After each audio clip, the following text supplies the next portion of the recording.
ka-farmers, yung aking pala yung aking flat wells na ginawa na puro bakal, medyo nakukulangan ako sa design. Parang hindi siya lalabas ng pagka-native, kaya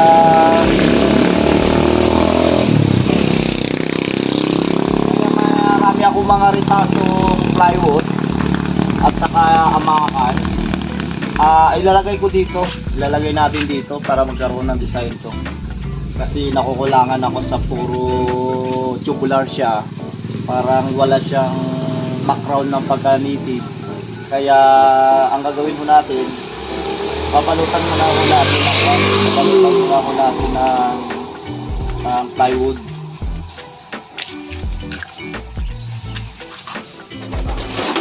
Ito na, bali yung plywood ni-ready ko na, yung ikakabit para mapabilis tayo. Dali lang, kunin ko lang ang aking grinder. Ready ko na ho yung plywood na ikakabit natin. Ayan. Mapabilis tayo. Hindi na natin kailangan kapinin. Barena.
Maambon kasi ko, kaya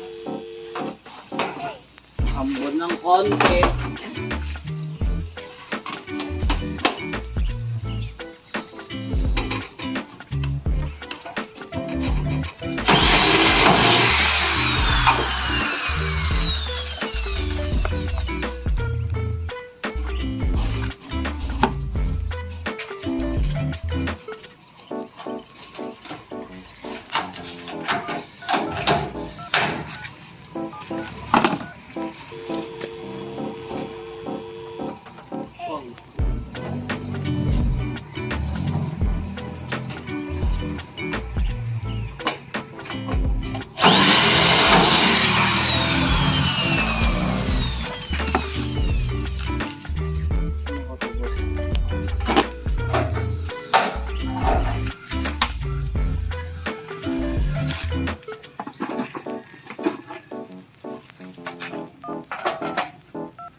all around na yung aking cutting disc ko pang bakal, ginagamit ko na rin pang plywood.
Mga farmers, bali ito na ho yung magiging design ng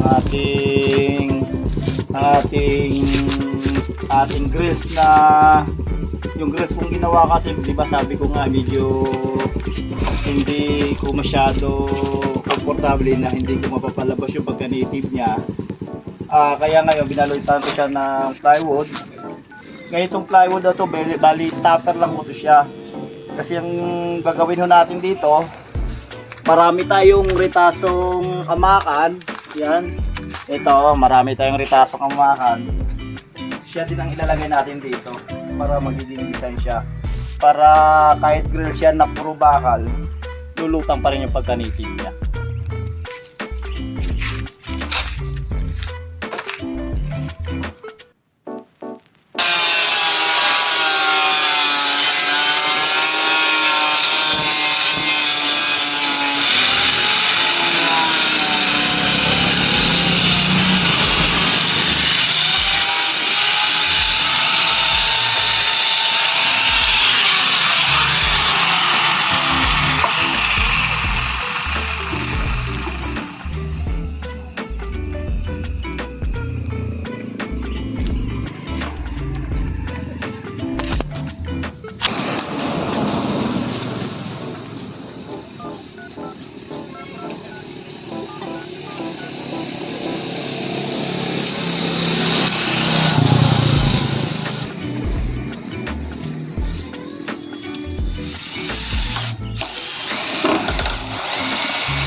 Farmers, bali nilagyan pala kanina ng plywood ko sa loob, tapos nilatagan natin ng amakan.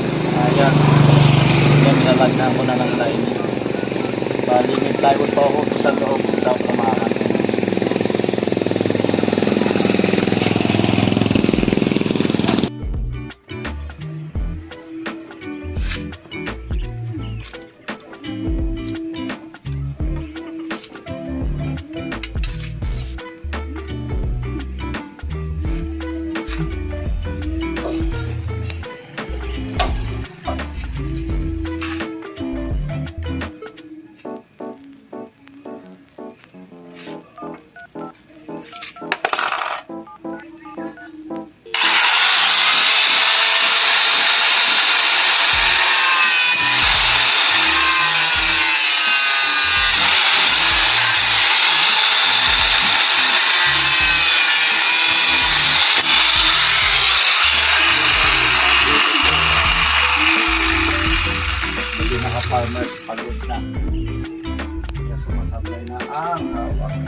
Isa.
Farmers, natapos din yung aking maghapon. Masarap kasi yung trabaho pag malamig. Bali, bago binala aming nilagyan ng sawali, ito muna yung ginawa namin kanina umaga. Dito mga farmers, nilagyan ko muna ng plywood na stopper. Kaya diba sabi ko nga sa inyo nung kaninang umaga na yung grills na ito, hindi ako nakakontento kasi parang hindi siya lumalabas yung pagganiti. Kaya sabi ko nga, marami akong mga ritaso, mga plywood, saka amakan. Sayang naman, para mapalabas natin yung pagganiti niya. Ito, binalutan ko muna ng plywood. As in talagang matibay kasi may stopper pa ko yung ating amakan. Ito na ho ngayon. Ito na ho. Pa mas maganda siya ka farmers sa yung unang mga vlog ko na puro ng baka. Yan ako yung pinaka yan ako ngayon yung pinaka-ayari niya. Kaya mas maganda yung resulta kasi ito na siya ano siya, mas bumabagay yung ating mga design yung masalamin na may amakan sa Chris Forward lang siya. Ngayon mas lalong parang sa tingin ko mas quality siya, mas maganda. Mga ka-farmers, gabi na, talagang ngawit na. Salamat pala mga ka-farmers sa panonood. Paki-share naman, like at subscribe Pa-shoutout pala kay Otol, Limuel Adudoli. Ang kanyang vlog Baboy Vlog. Tol, na-shoutout na kita. Magandang gabi muli mga ka-farmers. Salamat sa panonood. Bye-bye.